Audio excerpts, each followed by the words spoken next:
ছাত্ৰ ছাত্ৰীসকল, তোমালোকৰ আজি জনবসতি পাঠটোৰ বসতিৰ শ্ৰেণী বিভাজন বুলি যিটো টপিক আছে, আমি তাৰ ওপৰত আলোচনা কৰিম। আহাচোন চাওঁ। বসতিৰ শ্ৰেণী বিভাজন। বসতিকনো আমি কেনেধৰণে ভাগ কৰিব পাৰোঁ। বসতিৰো বিভিন্ন প্ৰকাৰৰ ভাগ আছে। সেইসমূহ কেনেকৈ ভাগ কৰি কি পায় সেইসমূহ পাম এতিয়া। চোৱা, তাতে প্ৰথমটো এটা বসতিত বাস কৰা জনসংখ্যাৰ জীৱিকাৰ ওপৰত ভিত্তি কৰি বসতিক দুটা ভাগত ভাগ কৰিব পাৰি। আমি বসতি বা জনবসতি মানে কি পাইছিলোঁ বাৰু? যে মানুহে জীৱন নিৰ্বাহ কৰিবলৈ সৃষ্টি কৰা স্থায়ী বা অস্থায়ী বসবাসৰ যি ঠাই, সেয়াই হৈছে বসতি বা জনবসতি, হয়নে নহয়? সেই যে মানুহখিনিয়ে বসবাস কৰে এটা অঞ্চলত, অৰ্থাৎ এটা বসতিত, সেই মানুহখিনিৰ জীৱন নিৰ্বাহৰ ওপৰত ভিত্তি কৰি, জীৱিকাৰ ওপৰত ভিত্তি কৰি দুটা ভাগত ভাগ কৰা হৈছে। এটা হৈছে গ্ৰাম্য বসতি, এটা হৈছে পৌৰ বসতি। পিছলৈ আমি গ্ৰাম্য বসতি কি হয়, পৌৰ বসতি কি হয় পাম। তাৰ পাছত আকৌ আৰ্হি বা আকাৰ অনুসৰি বসতিক আকৌ দুটা ভাগত ভাগ কৰিব পাৰি। এবাৰ কি হৈছে যে সেই মানুহে যে বাস কৰা যি ঠাইখিনি, সেই ঠাইখিনি আকাৰ বা আৰ্হিৰ ওপৰত ভিত্তি কৰিও আকৌ কি কৰিছে, বসতিক দুটা ভাগত ভাগ কৰিছে। এটা হৈছে বিৰল বসতি আৰু আনটো হৈছে কেন্দ্ৰীভূত বসতি। প্ৰতিটো বসতিৰে আমি পিছলৈ বহলকৈ আলোচনা কৰিম। এতিয়া জাষ্ট তোমালোকে জানি লোৱা কেনেধৰণৰ ভিত্তিত ভাগ কৰি কোনকেইটা শ্ৰেণী পোৱা গৈছে। যেনেকৈ ধৰা এতিয়া জনসংখ্যাৰ জীৱিকাৰ ওপৰত নিৰ্ভৰ কৰি আমি কি পাইছোঁ, গ্ৰাম্য বসতি আৰু পৌৰ বসতি।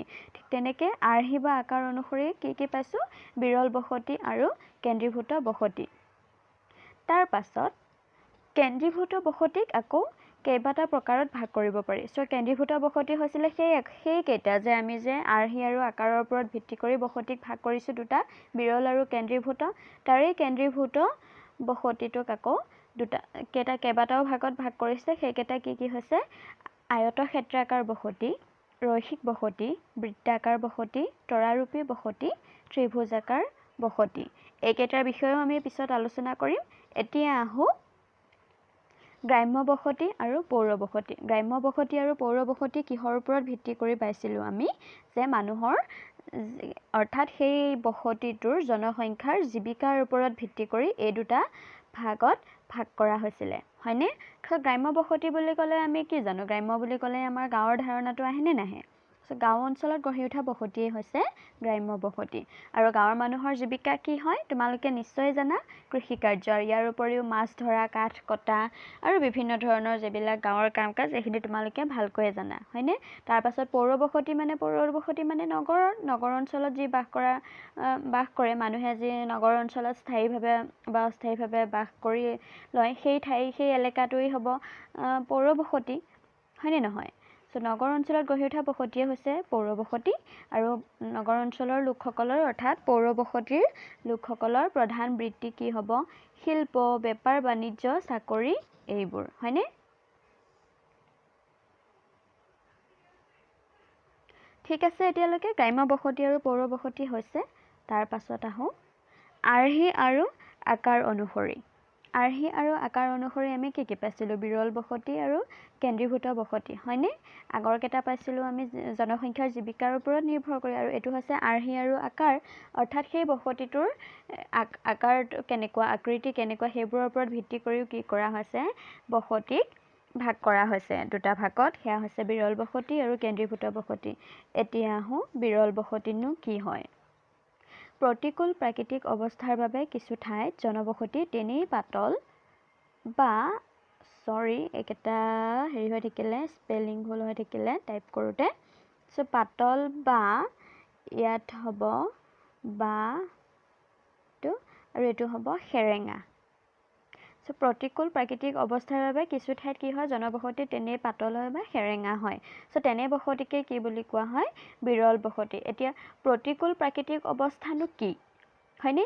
বিভিন্ন কাৰকৰ বাবে আমি যে পাইছিলোঁ জনবসতিৰ সৃষ্টি আৰু বিকাশ মনত আছেনে বিভিন্ন কাৰকে যেনেকৈ প্ৰভাৱ পেলায় যেনেকৈ পানীৰ সুবিধা অনুসৰি মানুহৰ জনবসতি গঢ় লৈ উঠে মাটিৰ সুবিধাৰ ওপৰত খনিজ সম্পদৰ ওপৰত হয়নে তাৰোপৰি বিভিন্ন ধৰণৰ খাদ্যবস্তু থকা ঠাই হ'ব লাগিব চ' তেনেধৰণৰ তাৰোপৰি আকৌ জলবায়ুটো আছেই জলবায়ু ভাল হ'ব লাগিব মানুহৰ বসবাসৰ উপযোগী হ'ব লাগিব চ' এনেধৰণৰ মানে প্ৰাকৃতিক অৱস্থাটো মানুহৰ সুবিধাজনক নহ'লে তাত কি হ'ব জনবসতি কিছু সেৰেঙা হ'ব বা পাতল হ'ব আৰু তেনেধৰণৰ জনবসতি বা তেনেধৰণৰ বসতিকে বিৰল বসতি বুলি কোৱা হয় তোমালোকে এই স্পেলিং দুটা শুদ্ধ কৰি ল'বা দেই এইটো হ'ব বা আৰু এইটো হ'ব সেৰেঙা তাৰপাছত ইয়াতে উদাহৰণ দুটা দিয়া আছে যে আমেৰিকা যুক্তৰাষ্ট্ৰৰ কৃষিবলয় অঞ্চল আৰু অষ্ট্ৰেলিয়াৰ কৃষিপ্ৰধান অঞ্চলবোৰ তোমালোকৰ কেতিয়াবা পৰীক্ষাত আহি যাব পাৰে যে বিৰল বসতি থকা দুখন ঠাইৰ নাম লিখা বা এখন ঠাইৰ নাম লিখা তেতিয়া তোমালোকে লিখিব পাৰিবা যে আমেৰিকা যুক্তৰাষ্ট্ৰৰ কৃষিবলয় অঞ্চল